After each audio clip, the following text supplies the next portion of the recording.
आकाशदीप सिंगला जी, लुधियाना से। महाराज जी, आपके चरणों में कोटि कोटि प्रणाम। महाराज जी, मांस मदिरा खाना पीना गलत बताया गया है, पर महाराज जी बहुत सारे लोग सब खाते पीते हैं, पर उनके पास धन दौलत है खूब, ऐसा क्यों महाराज जी? तो क्या धन दौलत होना कोई सौभाग्य का बात है क्या? सुत दाराधन लक्ष्मी पापियों के घर होए, संत समागम हरि कथा तुलसी दुर्लभ दोए। पूर्व के पुण्य के बल से धन मिलता है, और वर्तमान में जो मांस मछली खा रहे हैं, जो पाप कर रहे हैं, उनका जब पूर्व का पुण्य खत्म होगा तब पता चल जाएगा। और विद्वान या विवेकवान बुद्धिमान परिणाम को देखता है, वर्तमान को नहीं देखता है, परिणाम को देखता है। मरोगे तो तुम्हारा शरीर जाएगा तुम्हारे साथ, बैंक बैलेंस जाएगा है, क्या जाएगा फिर? इसके लिए जो पाप कर्म किए वो जाएगा। जो बकरा खा रहे हो, गाय खा रहे हो, भैंसा खा रहे हो, सुअर खा रहे हो, वो तो परिणाम तुम्हारा दुर्गति नरक में भोगनी पड़ेगी। पैसा होना कोई खास बात थोड़ी है। पैसा तो कसाई के पास भी है, पापियों के पास भी है। पैसा खास बात नहीं। शांति, आनंद, परिणाम। बुद्धिमान वही भैया जो परिणाम को देखता है। परिणाम क्या? अच्छा, तुम्हारे शरीर को एक चिमटी से अभी हम नोचे ऐसे, आपको कष्ट होगा ना? तो फिर क्या पशु पक्षियों को कष्ट नहीं होता? उनको जो भूंज के खाते हो, उनका जो मांस खाते हो, आप मान लो कह दो कि हम नहीं काटते हैं, लेकिन आप उसके हिस्सेदार तो हुए। अगर आप मांस खाना बंद कर दो तो काटना बंद कर देगा।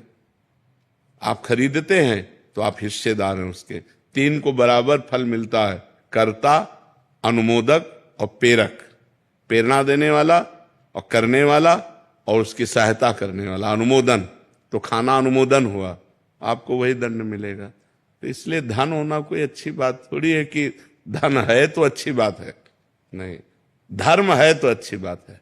धर्म से चल रहा है, आज धन नहीं लेकिन कल ये सुखी होगा। जैसे धर्मराज युधिष्ठिर धर्म से चल रहे थे तो 12 वर्ष का वनवास, 1 वर्ष का अज्ञातवास, और दुर्योधन अधर्म से चल रहा था, खूब वैभव सब, लेकिन 100 के 100 मारे गए, और 5 के पाल बाका भी नहीं हुआ, 5 के 5 बचे रहे।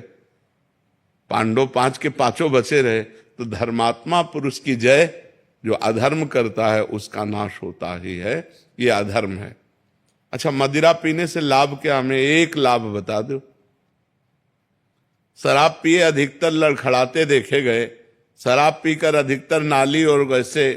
अच्छा, उसमें दिमाग में अगर क्रोध आ गया तो आप हिंसा भी कर दोगे।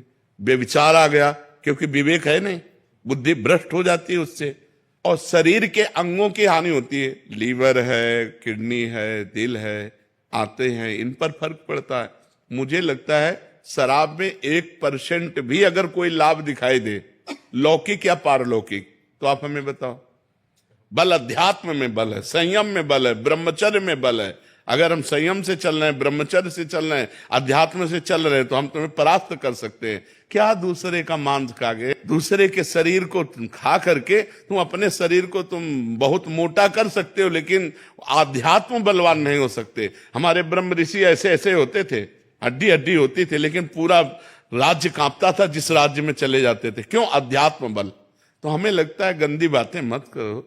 न शराब में आनंद है, न पराई बहनी बिटिया के छेड़ने में आनंद है, न मांस खाने में आनंद है, और न जुआ खेलने में, और यही चीजें हम मना करते हैं।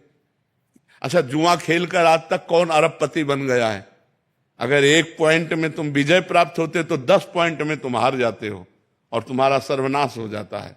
कोई हमें बताओ, मदिरा पी के, मांस खा के, बेविचार करके, कहीं भी आज बेविचार कर लिया, बच गए, लेकिन वो आदत तुम्हें ऐसी जगह फंसाएगी कि तुम्हारी बेइज्जती हो जाएगी। तो वही गंदी बातें हम आप लोगों को मना करते हैं। शराब मत पियो, पराई बहन बेटी को गंदी दृष्टि से मत देखो, दूसरों का मांस मत खाओ, जुआ मत खेलो, धर्म से घूस मत खाओ, धर्म से चलो, नमक रोटी खाओ, आनंद रहेगा, शांति रहेगी। वही बात हम आपको बताते। धन से शांति होती है क्या? धन क्या शांति का विषय है क्या? अधर्म के द्वारा कमाया हुआ धन किस काम का? तो इसलिए भाई उधर मत जाओ। खाते हो क्या मांस? नहीं बाबा, बिल्कुल मत खाला। और जो हमारे पास आओ, हम प्रार्थना करते हैं कि छोड़ दो, शराब पीना छोड़ दो, मांस खाना छोड़, किसी जीव को दुख मत दो यार। इतने 56 प्रकार के भोग हमारे ठाकुर को लगते हैं, 56, इनमें पावर ही नहीं है। कैसी बात करते हो? जीव जंतुओं को जीने दो यार, इनकी हत्या मत करो। वो सब अपने आप सृष्टि के क्रम में जन्म लेते हैं, मर जाते हैं, लेकिन ये तुम्हारा खाने का, राक्षसों को है ये, राक्षसों को है ये, लेकिन तुम मनुष्य हो यार, राक्षस तो नहीं हो। लेकिन प्राय आजकल वीआईपी वही है, और अगर बढ़िया हाथ पैर धुलवा के और टाट पट्टी में बैठाल के और खीर पूड़ी पवाई जाए तो बोले बेइज्जती हो गई। अब बड़ा समाज का विकृत रूप होता जा रहा है। वो कहते हैं कि हम धरती को बैलेंस कर रहे हैं, नहीं तो रोड पे घूमेंगे मुर्गे और हम। हाँ, जब तुम्हारा बैलेंस होगा नरक में तब तुम्हें पता चलेगा।